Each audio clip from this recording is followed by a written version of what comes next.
Today we're theorizing, but not me. Other people are theorizing, and I'm reacting. So if you don't know, I just caught up with One Piece. I'm now a week-to-week reader, and it sucks. I mean, I'm excited, but also I've become quite addicted to this story. Anyway, so I just read through One Piece for the first time ever, and it was incredible. I am typically a novel reader. Oh, sorry, that book's, hang on. Our basement flooded, my office is in the basement. I didn't have an office for a little while, and we've just set everything back up, so if it all looks wrong, hopefully we'll fix it soon. Anyway, I'm typically a novel reader. That's been my bread and butter my entire life. And I have only just recently fallen in love with manga, and One Piece is to thank for that. But with all that said, because I've tried to stay away from spoilers, I really haven't been that involved in the One Piece community. I'm not watching One Piece videos. I'm not going onto One Piece forums. I've been very isolated, which means that I haven't heard hardly any theories at all. So now that I'm caught up, what I'm gonna do is react to some of the top One Piece theories. I don't think there's really a master list anywhere of what the best One Piece theories in the world are. If there is, I'm sorry, I'm not using it. But what we've done is one of my patrons actually put together a spreadsheet, and all my patrons, well, as many as wanted to, submitted their favorite theory videos and then voted, and then I think they had a second and a third round of voting until they narrowed it down to the top 5 theories that they wanted me to see and react to, and I'm gonna do that today. I personally am not much of a theorizer, having only read the series once. There's so much I haven't wrapped my head around yet, but also I really focus on themes and characters and not so much on big, giant, massive theories. Every now and then I will theorize something. I'll throw a theory at the wall, and sometimes it hits the target and sometimes it misses catastrophically. But as far as really crafting a well thought out theory, it's not me. So this will be an experience. And one more thing, sorry, I hate long intros, but I feel like we gotta cover some ground here. One more thing, I'm not gonna show any of the videos here on my channel because I don't wanna inadvertently steal views from anyone by putting someone else's content on my channel. So what we're gonna do is I'm going to watch these by myself, and they'll be linked down in the description. So if you haven't watched them yet, you can watch them, and then we'll discuss together immediately after I watch the videos. The videos that I will be watching are The Best One Piece Theory You'll Ever Watch, I guess, by O'Hara. Checkered Fate, How One Piece Will End by Totally Not Mark. Hey, I know him. I mean, I don't know him, but I've seen him around in YouTube. Even though I've avoided YouTube, YouTube has still recommended him to me. Even though I've avoided One Piece YouTube, YouTube has still recommended him to me. Gosh. What is the One Piece, the ultimate One Piece theory by the Library of O'Hara? Is that the same guy? We will find out. Trafalgar Law's Secret Connection to Sword Evidence by Randy Troy. And One Piece Treasure by Teching 101. I've heard that name a lot too, as I've been reading One Piece. So I'm gonna go ahead. My original plan was to watch all these right here and then chat with you in between them, but then I pulled them up and some of these videos are over an hour long. So I'll go ahead and watch the first video here with you now. I mean, not with you, and then we'll discuss it now. And then I'm just gonna watch these throughout the day and check in with you and respond to each one. Okay. Okay. So this is a video that has already kind of taken me out a little bit. That was a lot to process. I feel like this is a video that I gotta watch it a couple of times. That broke my brain a little bit. Okay. Cool. If all these videos are gonna be this jam-packed with information that I haven't even considered, I'm gonna die. Okay. This is over. Okay. I'm just gonna address some of the bigger things. So his theory is that Enies Lobby is, underneath Enies Lobby is where the One Piece is. He thinks that the skull map, the reason there's an eye missing, which I always just thought was because pirates and eye patches and who knows, I don't know, people lose eyes. He's saying that the reason there's an eye missing is because that eye, the one piece, is supposed to be that eye. I do have questions because the way the map is formed, that would kind of mean that you'd have one eye in the correct spot and then one that's kind of like popping out of the skull a little bit, which doesn't look like it's not an anatomical skull, but that's okay. And he argues that Enies Lobby fits there. And you know what? I'm not going to summarize his theory. You should watch it because it was really well done.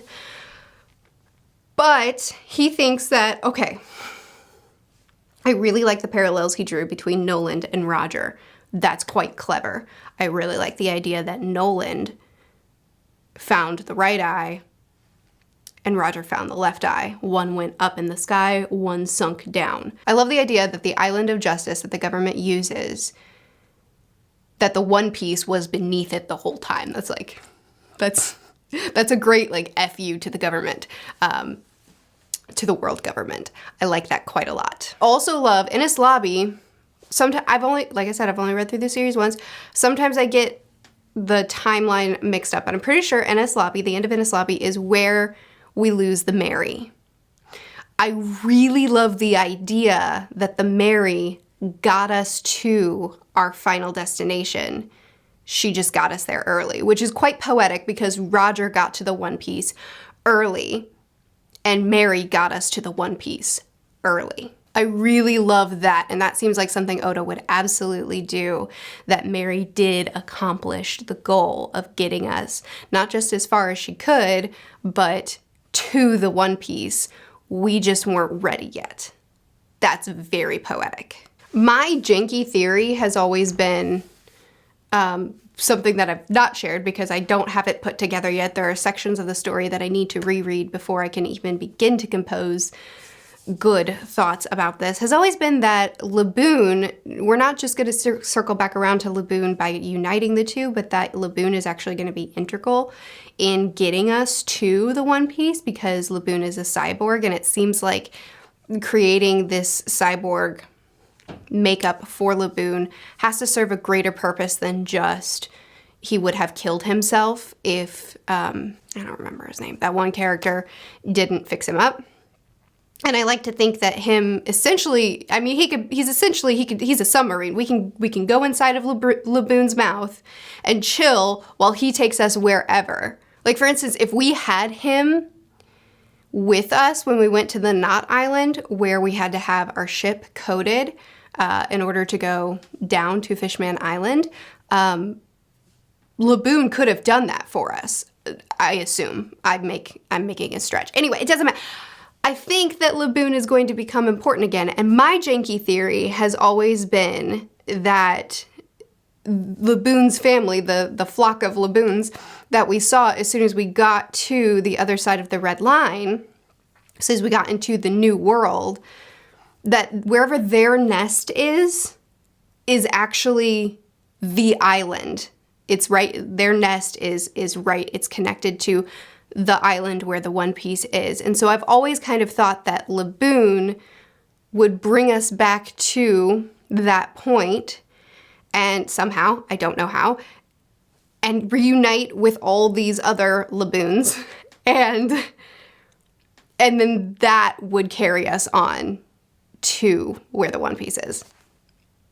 I don't really have any good arguments for it, but I'm trying to sort that in with his theory. Anyway, another thing that he said, that was a side tangent. Another thing that he talked about was that the left eye is covered constantly in One Piece. People losing their left eye, like Zoro and a million other characters that he listed off.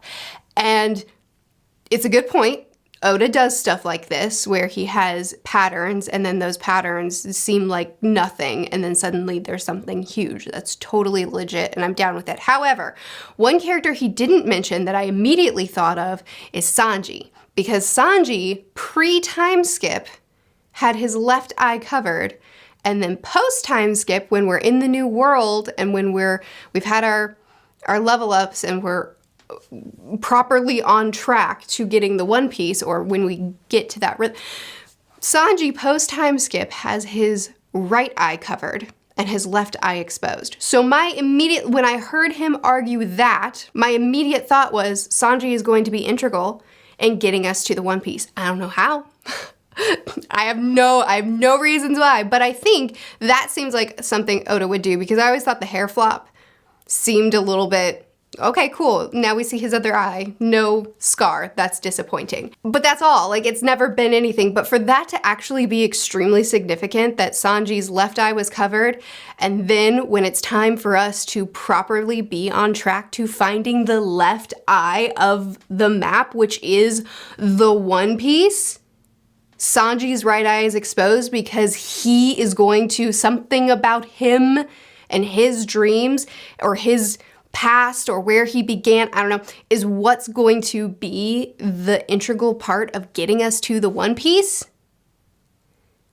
This is why I'm not a theorizer. I have nothing to back me up. I'm just piggybacking off of what he said and throwing some random nonsense at the wall. That was a really good video.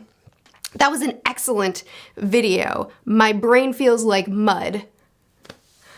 I don't know that I can get through 5 of these in a day. Okay, on to the next one. Okay, I actually just went straight on to the Totally Not Mark video, and I just finished it. And it pairs with the first video I watched quite well. They argued a lot of the same things, but in different ways, and they complement each other a lot. I have to admit, when he first presented his theory, I was completely not on board, but then he spent the next like 40 minutes convincing me of the baseline of his theory before actually presenting the true theory, and you know, it worked. I have never heard the word inverted this many times within an hour's time frame, but also it's quite clever. I mean, I think I've definitely noticed how many arcs in the New World reflect the pre-time skip arcs. And to me, I guess I haven't thought that much of it because it seems like it's always seemed intentional and he's always doing something really different with them, and it's almost like he's leveling up a lot of the themes that he explored. But instead of viewing it as leveling up and instead viewing it as mirroring with that intentionality, I dig it. He also argued that Binks Sake is, that song is the thing that unites everyone and that it's so important. And I really, really love this because Brooke is a character that I have fallen in love with. He's a character that just really didn't interest me when I first met him, but he's one of my favorite Straw Hats now. And the song, the section with Brooke and Laboon, everything with our introduction to Laboon, and then at the end of Thriller Bark when we hear Brooke's story, these things, especially Brooke's story, it's haunted me. And when I caught up with One Piece, the first thing I wanted to do was to go reread those 2 sections and re-experience them, but also I really want to analyze them a lot more. I haven't had time to do that because we had the flood thing and I haven't done any rereading since I caught up. But that's my first destination when I start rereading sections of this story. And there's something about that song and about Brooke and his story with Laboon that doesn't just feel like one of the elements of the world, but that just feels so significant to me, even though I've never been able to really understand why. Other than that, it feels like Oda put so much care into this part of the story. And the concept, the idea that there's this much to it is kind of blowing my mind, and I would love it to be true. I don't know if it's true. I would love it to be true because that would mean that, one, Luffy's obsession with having a musician in the crew was not only funny, but incredibly important to their success. But then that Brooke and what he went through is not just him, he's going to eventually reunite with Laboon, but actually him and his song are going to be a big part of what gets them to the One Piece and what unites everybody, and I really like that. He also argued that sake is going to be what the One Piece is. I'm not sure about that. I don't dislike it, and I don't have any reason to think that it's not true. It's just that I don't know. I have no theories of what the One Piece is, but sake, I'm not fully convinced. But his theory about things mirroring each other is really, it's not his theory, it's Rachel, his editor's theory, right? And he's just presenting it. Did I understand that correctly? I might need to go back and rewatch that section. Anyway, this theory is brilliant. I mean, the mirroring and the way he brought it all together, I really like that. And it really complements the first video that I watched very, very well. Also, I 100% am on board with what he said about Usopp in Elbaf. I've also speculated a lot that we're definitely going to end up there at some point and that it's going to be really significant for Usopp because from Little Island, he has been obsessed with getting there, and he repeatedly keeps saying that he's going to be there. He has a connection with the giants. It's very clear to me as well that we'll be there someday. My speculation was that at the end, once we get the One Piece, that's where Usopp is going to land permanently and reside for the rest of his days. I'm fine with it being the next island we go to after Wano and the next thing to get us to the One Piece. I'm cool with that too, but I definitely agree that Elbaf is going to be significant for Usopp in particular, and potentially I like what he said about it being where Usopp becomes the great fighter or the great pirate that he said that he was at the beginning. The only argument that I have against this, and it's not a good argument, is I have heard, I don't know if it's true because I haven't done much One Piece related Googling, but I've heard that Oda actually has condensed a lot of his post-time skip arcs. Like for instance, Punk Hazard was originally supposed to be 2 islands, the Lava Island and the Ice Island, but for time's sake, he ended up combining them. And if that's true, I don't know that it's true. I could be spreading false information. If that's true, that deconstructs his theory a little bit that Oda is intentionally mirroring things, because if he had planned to spread things out further and then realized I have to condense, otherwise I'll never finish the series, then then all this connections that Mark and crew have made maybe weren't entirely intentional by Oda. But I love this theory. This is another one that I'm gonna have to watch again because there's a lot here to sort through. Okay, I just finished the 3rd video, and these all 3 have complemented each other very well. I can't remember now because they're all starting to blend together. Oh, I changed my shirt because the other one got dirty.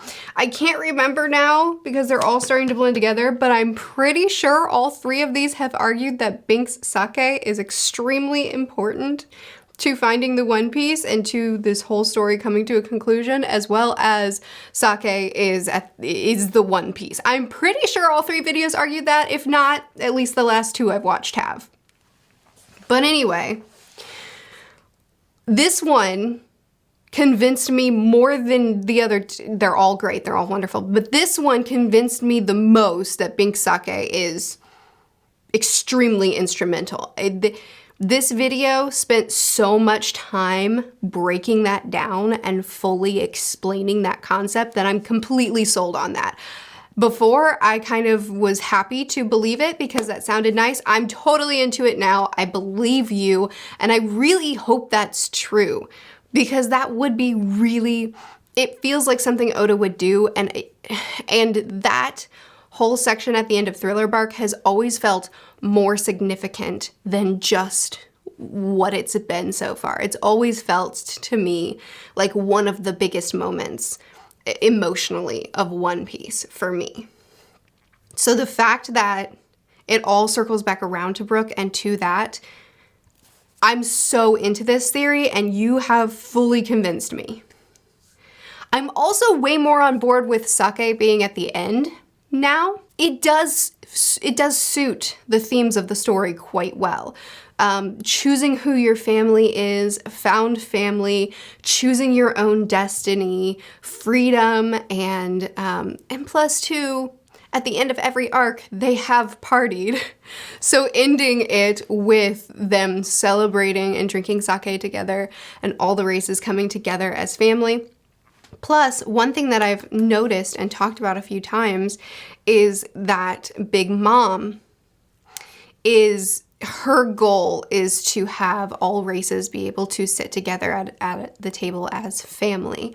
But she's trying to accomplish that goal with intimidation and with fear and by force in a very immature way, which fits Big Mom's character, who's essentially a child trapped in an adult's body. Mentally, she's never been able to mature, I believe, because of the trauma of her childhood. Anyway, Big Mom has that goal. And if the One Piece is sake, because the treasure is uniting the world and uniting the races, which would absolutely fit with the themes we've explored, especially on Fishman Island. And Roger was too early because there was still so much happening in the world that was dividing these things. And Luffy has been bringing a lot of freedom on his journey to get to the One Piece. He's been liberating a lot of people groups. And now he has the Grand Fleet behind him, which has a lot of people groups in it. So the idea that Roger was too early and it had to be Luffy to bring the dawn of time, it had to be Luffy because Luffy has liberated all these people groups. And so sake, the drink that makes people family, the drink that Big Mom uses to force people like Jinbei into her family. I'm just saying, Big Mom's gonna have a really big role. If this is all true, if this is all right, if sake is the One Piece at the end, Big Mom is going to have a massive role at the end of this story. Big Mom has if sake is at the end of this, if sake is the One Piece, which I'm not fully convinced on, but I'm pretty convinced. I would accept it. I would definitely accept it if this were true. There have been some really compelling arguments, and it does fit with the themes. If sake is at the end of this, Big Mom, who has the correct goal, uniting all races, having them all sit at a table together as family, that's what sake would be, uniting people together as family. And that's Big Mom's goal, but she's going about it in the wrong way. Instead of by liberating people, she's trying to contain and own people. She is the antithesis, not the antithesis. She is the mirror, the parallel, totally not Mark. She is the, what was the word that he used so many times? Inversion. She is the inversion of what the One Piece is. So if the One Piece is sake, if all these videos that have taken up so much of my brain power are correct, then Big Mom is our final opponent. Or something massive. Oda has something massive planned for her. Because her dream is the correct dream, but she's going about it in all the wrong ways, and her motivations for this dream are all wrong. So she is the perfect mirror. Oh no, Branch. I hope Branch isn't gonna, I really want her to be on our side, but she might, because she's a mirror for you. She is the perfect mirror of what the One Piece is, if this is the One Piece, which I'm totally fine with.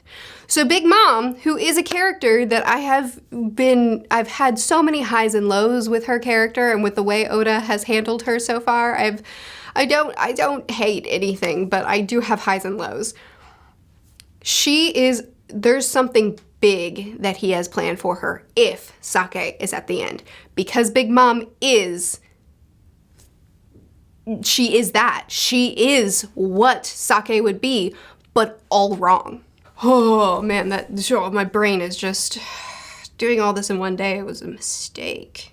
I'm not fully convinced yet that what Luffy and Roger said, they both said the same thing, and then both of the crewmates with them made that face, and those two, I'm not fully convinced that what they said is, I want to throw a big party, or the biggest party. I'm not fully convinced about that. I understand why that's the theory. It makes sense for what, sorry, who was this video? Arthur, the Library of O'Hara. It makes sense for what he's arguing. It makes sense within his theory, but I'm not fully convinced that that's what they said. I'm fine with it because Luffy loves throwing parties, the crew loves throwing parties, Roger and Joy Boy brings joy. I'm fine with it. I'm just not fully convinced on it. But the sake thing, I'm totally on board for if that's what it is now. I'm totally on board for it now if that's what it is. That's the order that sentence should have been in. Oh, also, one thing that he mentioned at the end of his video that he really honed in on was the significance of the all blue. He said, let me mute this so that I'm not playing his audio. He said that on the first volume of One Piece, there's an island with a single palm tree. And every time that we've seen the all blue, that same island is showing up. And so I think his argument, he was a bit vague on this, or maybe my brain's just really tired. But he said that it seems like his argument was that the One Piece and the all blue, like we will unite the all blue. But Sanji, his dream was to discover the all blue. Sanji's dream is to discover the all blue. And Sanji's left eye was covered pre-time skip and it's exposed post-time skip, which in my rattled brain means that he is going to be a significant piece in helping us find the One Piece. And if it's in the freaking all blue, the all blue is in the Grand Line. And if the all blue is where the One Piece is, then Sanji fulfilling his dream is what gets us to the One Piece, which means that it's not Enies Lobby, which means that it's not the first video I watched with the skull and the island and the put it in the eye is not correct. So he probably knows more than I do, so ignore me and listen to him. But if this one is right, if the Library of O'Hara is right, and that the all blue is significant, then my Sanji theory about the eye flip-flopping, there might be something there?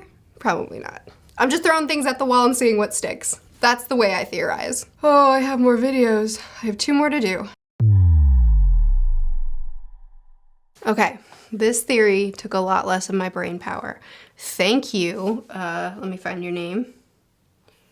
Thank you, Randy Troy, for not discussing for not being in the same vein as the others. You're discussing something totally different. You want to talk about sword and the fact that law, or the idea that law is a part of it. This I can handle. Of course, he is living under the assumption that I remember what sword is, which vaguely.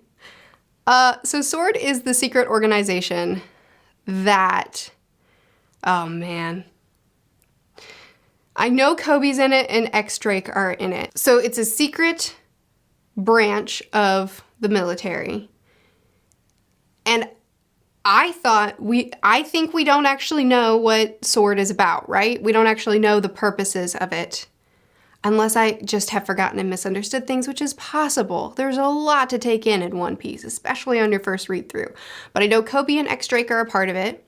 I kind of thought X-Drake was in charge, but he's arguing that Garp is in charge, which I'm actually really okay with because Kobe hasn't been a part of the military long enough that it would make sense that he would be a part of this super secret extra military force.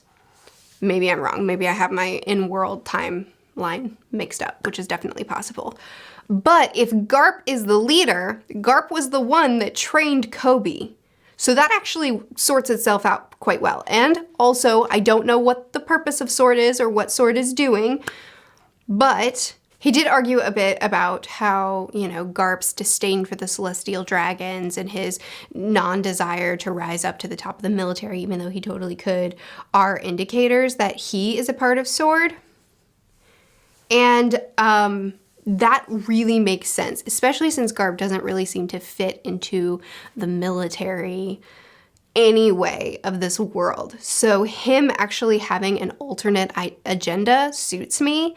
And it also suits me to explain scenes like when Garp and Luffy clashed back at some point in one arc in the pre-time skip.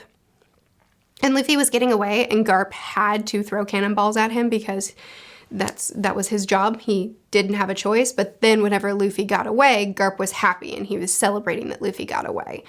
It also makes sense as to why he doesn't want Luffy to be a pirate, because Garp has his own way of fighting the man from the inside, and he would rather Luffy follow in his footsteps. He has a better way of accomplishing, in his mind, better way of accomplishing what he's trying to accomplish. And his argument that Law fits into this organization because a pirate is the one that killed his role model, Corazon. And Corazon is a secret member of the military, so you would think that Law would not follow in Doflamingo's footsteps, but actually follow in Corazon's footsteps and be a part of the military, but a secret branch that's doing who knows what, but assumedly something more in line with Luffy's goals.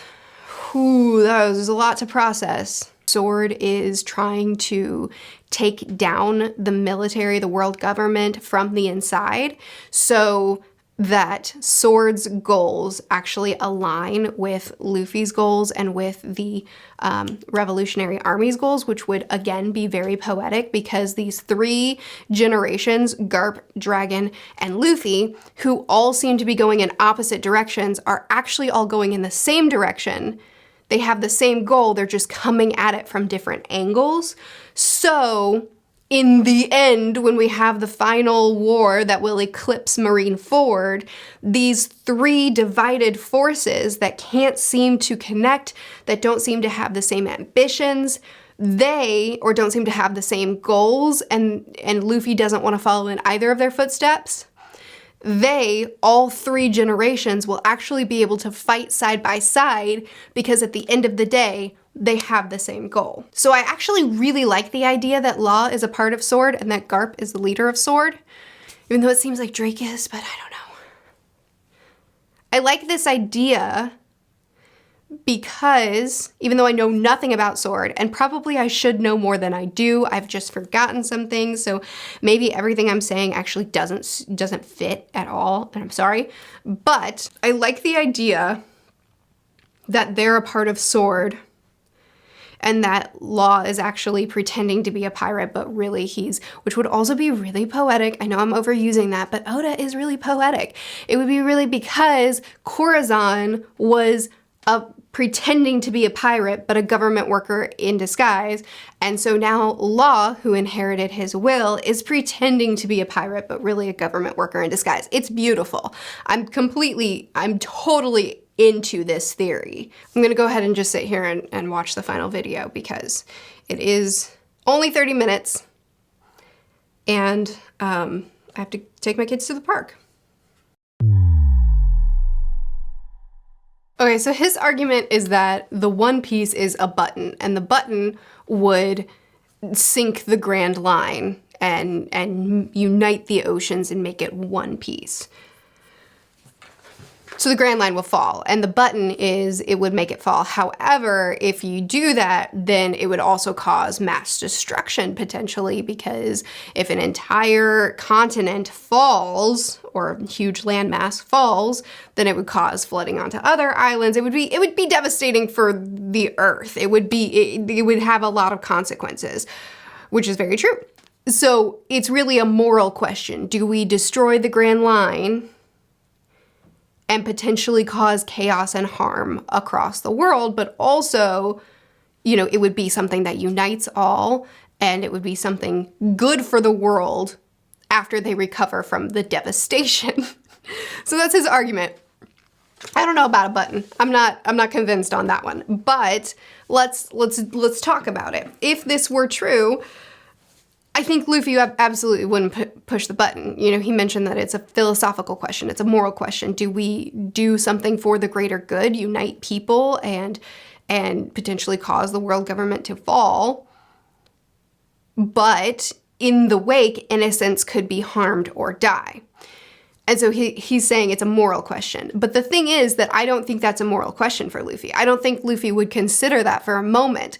If Luffy were presented with this button and the instructions were clear, then he would simply say, no, I'm not going to potentially kill millions of people or thousands or hundreds of thousands of people, however many people would be affected by this.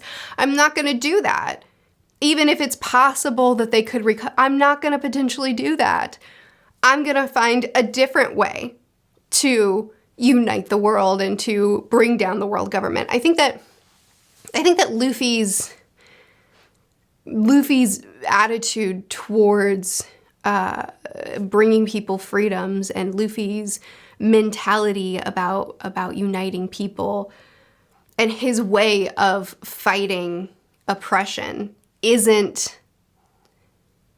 not conducive with, if I push this button, innocents may die. Innocents will likely die. It's not really conducive with this is the easy solution with big consequences. He would more rather, no, I'm just gonna bust down the doors and continue to fight until I've freed the people. So I really don't think that this would be much of a moral question for Luffy. I think if it were presented to him, he would simply say, no, I'm gonna find another way. It is an interesting theory though, and it's fun to think about if the One Piece weren't an object necessarily, but actually a moral question. But I don't think Luffy would ever take the easy way at the consequence of harming people. But I do like the moral question. I like the philosophy of it. So I've now watched 5 videos that have all been taking a lot of my brain space, taken a lot of work to process. But it was fun. I'm actually incredibly impressed with these theories, and it makes me even more impressed with Oda and this world that he's created. I already knew, having read the series, that he plants so many seeds and he parses out information very slowly but deliberately so that we have time to question and to wonder. He leaves little clues that we don't see until he fulfills something, and then we can look back and say, oh my goodness, it was there the whole time. I just couldn't see until I had the final puzzle piece. He does this constantly throughout the series.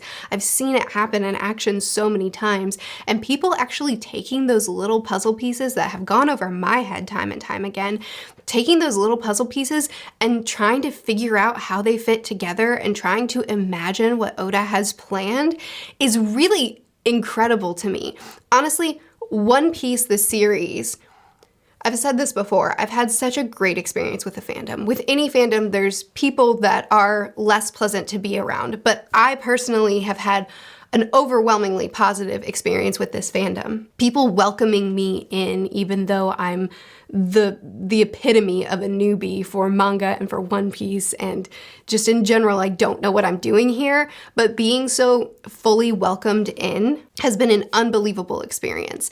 And it really fits with the themes of One Piece, of found family and of uniting people. And I feel like, at least for me, this fandom has been that for me. I feel like I've found another home among this group of people. And I have read a lot of books that have really intense fandoms, and I have not had that many amazing experiences with intense fandoms, but I have with you guys, at least overwhelmingly so.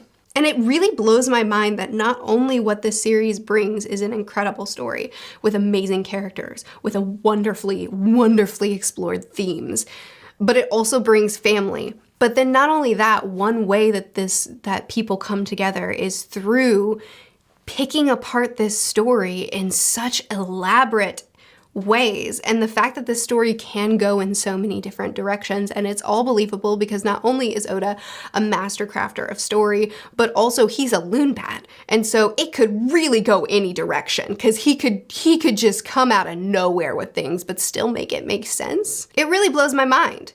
I mean, these theories, I'm definitely going to explore more theories because I am not a theory crafter. It's not my strong suit. But the fact that people can pick up on all these tiny little hints and start to bring them together and craft incredible arguments for their theories, that's so impressive to me. I think one thing that I've learned about myself in the making of this video and watching these theory videos is that I don't think I care to know what the One Piece is before we get there. I think that as cheesy as it sounds, I'm like Luffy in that I don't really need to know the ending before the ending comes. I kind of just want the waves to sweep over me and carry me to the end wherever that will be. And as long as the ending is satisfying, I don't really care where the final island is or what the One Piece is. As long as it's satisfying, I'm just happy to go along for the ride. I mean, yeah, I'll still throw theories at the wall and wonder if something will stick. But as far as finally crafting these theories, it's incredible to see, but I don't think that's the kind of reader I am. I already knew I wasn't a very good theory crafter, but watching these videos, it's like, man, I can't get there. But that's okay, because I think that that's just not the kind of reader I am. And I like that Oda sets up a story that for the theory crafters, like, you're in heaven, because he provides so much material, but also for the people like me that are just letting the waves take them where they take them, he provides a story that's perfectly, at least up to this point, perfectly satisfying with that reading experience too. I enjoyed doing this.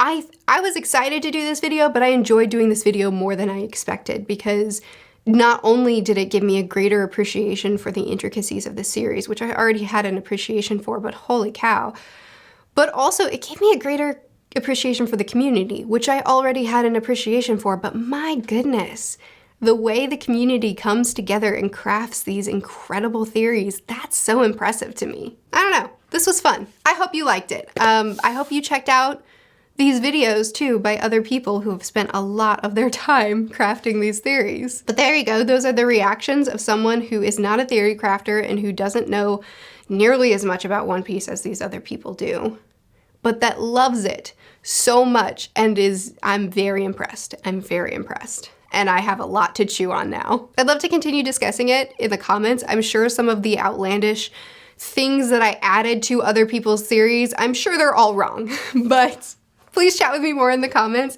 and feel free to recommend your favorite theory videos because I don't know, that was fun. I'm gonna check more out. I post videos every Tuesday and Friday, and I also have a second channel where I post vlogs. All of a sudden, I just started the channel.